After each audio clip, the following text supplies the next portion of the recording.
Yo tout le monde, c'est Pasquezie, j'espère que vous allez bien. Aujourd'hui on ne va pas jouer à un jeu vidéo, faut quand même bien bosser un petit peu entre deux parties. Bienvenue sur cette nouvelle vidéo de grammaire française. Aujourd'hui on va parler du nom.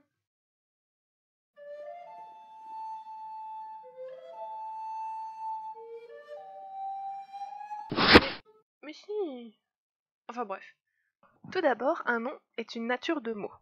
On le reconnaît surtout parce qu'il est méga important dans une phrase. Genre, si Barbet d'Aurevilly avait voulu écrire une histoire sans nom, il aurait été un tout petit peu dans la merde. Dès le titre, ça aurait foiré. Il n'y a aucun moyen de savoir qu'un nom est un nom juste à sa gueule. Au moins, vous ne ferez pas de délit de faciès en grammaire. Si vous ne savez pas si un mot est un nom ou autre chose, il faut regarder dans un dictionnaire. On reconnaît le nom parce qu'il ne traîne jamais tout seul. Il a au moins un déterminant à côté. Il ne peut pas s'en séparer. Vous pouvez, si vous voulez, transformer n'importe quelle autre nature de mot en nom, rien qu'en ajoutant un déterminant. Et comme les noms varient en genre et en nombre, tous les mots qui se rapportent à lui, à commencer par le déterminant, s'accordent sur son modèle. Le déterminant, les adjectifs, les verbes, les compléments, tout ce qui se rapporte au nom prend le même genre et le même nombre que lui. D'une manière générale, les noms désignent beaucoup de choses, et c'est pour être sûr de bien tout décrire que les grammairiens ont divisé les noms communs en plusieurs catégories. On reviendra sur le nom propre un peu plus tard. D'abord, la très intelligente catégorie des noms comptables et noms massifs. Les noms comptables, ce sont les noms qu'on peut compter. Oui, bon, les noms massifs, on ne les reconnaît pas seulement à cause du fait qu'on ne peut pas les compter. Ils obéissent à deux principes, qu'on va illustrer par des mathématiques de niveau très poussé, alors accrochez-vous bien. D'abord, les noms massifs obéissent au principe de la référence cumulative, selon lequel, si j'additionne de l'eau avec de l'eau, j'obtiens de l'eau. Ensuite, ils suivent celui de l'homogénéité distributive, selon lequel si je prends de l'eau et que je la divise par 2, j'obtiens de l'eau. Voilà, j'espère que la minute mathématique n'a pas été trop éprouvante. Certains noms massifs peuvent devenir comptables, mais uniquement comme des sous-espèces ou des portions. C'est-à-dire qu'on peut avoir deux eaux, c'est possible, mais il va falloir préciser, genre une eau polluée et une eau claire. On peut aussi distinguer les noms communs animés et les noms communs non animés. Cette distinction, elle est surtout pratique pour des aspects morphosyntaxiques.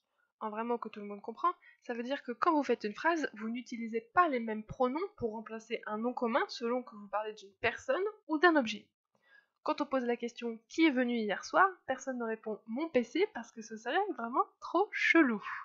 Quand on dit qui, vous savez qu'on parle de quelqu'un, parce que vous faites, enfin j'espère, la différence entre un être animé et un être non animé. Pareil, quand vous dites il y est allé, vous êtes sûr qu'il n'est pas allé dans quelqu'un, mais bien dans un lieu qui n'est pas animé. Les noms communs collectifs se distinguent par le fait qu'ils ont une pluralité sémantique, mais que leur morphologie est au singulier. Mais si, vous en connaissez plein. Genre une guilde. C'est le rassemblement de plusieurs joueurs, genre le mec qui fait une guilde a dû tout ça déjà tout petit peu triste. Mais par contre, une guilde, ça reste au singulier, même s'il y a 500 personnes dedans. Des verbes, des adverbes et des adjectifs peuvent parfois renforcer le nom collectif pour bien souligner que c'est pas possible qu'on croit qu'il n'y avait qu'une seule personne ce jour-là. Je vous donne 3 exemples. Avec un verbe, le troupeau s'est rassemblé devant les portes du magasin. Avec un adjectif, cette guilde est full. Avec un adverbe, le chat a voté à l'unanimité le ban de mauvais jeu de mots du 86. Bon, tout ça c'est bien joli, mais la catégorie la plus intéressante en vrai, c'est celle qui ne s'appuie que sur des constatations syntaxiques. C'est-à-dire qu'on a regardé uniquement comment ces noms-là se boutiquaient dans des phrases pour les décrire. Ces noms communs, ce sont les noms prédicatifs. Les noms prédicatifs, ils ne fonctionnent pas très bien tout seuls. C'est pour ça qu'on dit qu'ils sont prédicatifs. Parce que, à cause du fait qu'ils disent ce dont on parle dans la phrase, c'est chaud de dire ce dont on parle avec un seul mot. Souvent, on a besoin d'un verbe, d'un complément, etc. Dans cette fonction prédicative, donc, on retrouve certains noms communs. Les noms de propriété et d'état, d'abord, dénotent la propriété ou l'état. Non, ça ne marche pas avec une PS2. C'est plus un truc du genre le seum du joueur du grenier. Si j'enlève le genre du grenier, il va me falloir un contexte pour qu'on comprenne qui a le seum. Sinon, ça va rien vouloir dire tout seul. Les noms d'action aussi fonctionnent comme ça. On dit qu'on substantive un procès, c'est-à-dire qu'on transforme une action en nom. Si je vous parle d'une construction, je décris l'état 0, où on a une plaine, à l'état final, où l'immeuble est construit.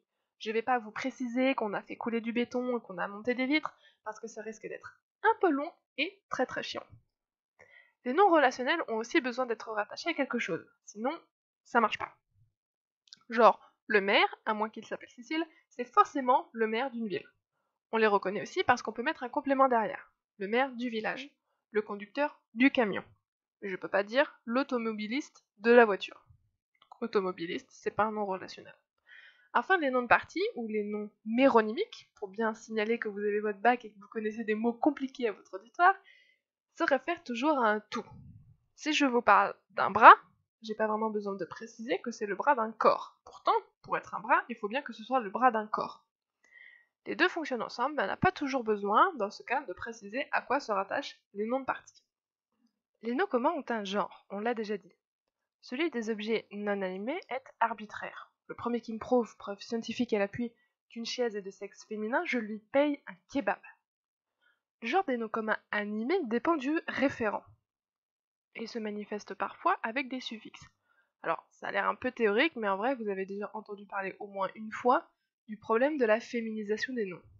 Est-ce qu'on dit Madame le maire ou Madame la mairesse, ce genre de truc? Pour certains mots, c'est réglé, c'est Madame le maire, et pour d'autres, c'est encore en discussion. Et je pense que le plus problématique de ce point de vue-là, ça reste quand même auteur. Les noms communs varient aussi en nombre, mais on ne peut passer au pluriel que les noms comptables. On a déjà expliqué pourquoi. Pour passer au pluriel, il y a plusieurs recettes. On peut ajouter un S, sauf aux mots qui finissent déjà par un S, un X ou un Z.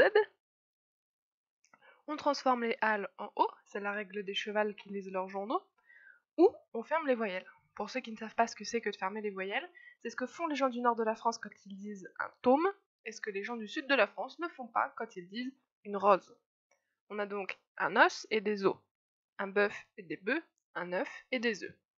Et bien sûr, il y a nos impondérables irréguliers parce qu'on les aime et qu'on les laissera jamais tomber. Les plus chiants à passer au pluriel, ce sont les noms composés, ces énervants rouge-gorge, arrière-boutique et autres contre-offensives où on ne sait jamais où il faut mettre les S. D'abord, il n'y a que les noms et les adjectifs qui prennent un S. Les verbes, les adverbes et tout ce qui peut avoir la valeur d'un adverbe, les conjonctions et les phrases ne prennent pas de S. Quant aux mots étrangers, on garde le pluriel original pour se la péter. Sinon, le commun des mortels, ils mettent juste un S parce que ça suffit. On va pas commencer à dire des pizzas ou des sandwiches parce que ça va devenir ridicule. Il ne nous reste plus qu'à parler des noms propres. Comme vous le savez tous, ils ont une majuscule et pas de déterminant, sauf s'il est imposé, comme dans les Vosges ou les Pyrénées. Contrairement aux noms communs, ils se désignent eux-mêmes, c'est très important. Les noms propres ont eu un baptême linguistique qu'il est impossible de modifier. Les mots dans le temps ont changé, leur prononciation et leur écriture. Parfois on préfère un mot à un autre, par exemple on a préféré renard à goupil, pourtant ça désigne la même bestiole. Mais ça ne marche pas pour les noms propres. Charlemagne, il s'appellera toujours Charlemagne. Et s'il était vivant, il serait super content de voir que vous êtes restés jusqu'au bout avec moi pour parler des noms. C'était une vidéo un peu plus fastidieuse que la précédente, j'en ai conscience, mais c'est de la morphologie, alors j'ai pas trop de conseils à vous donner pour faire des phrases et égayer un petit peu le propos.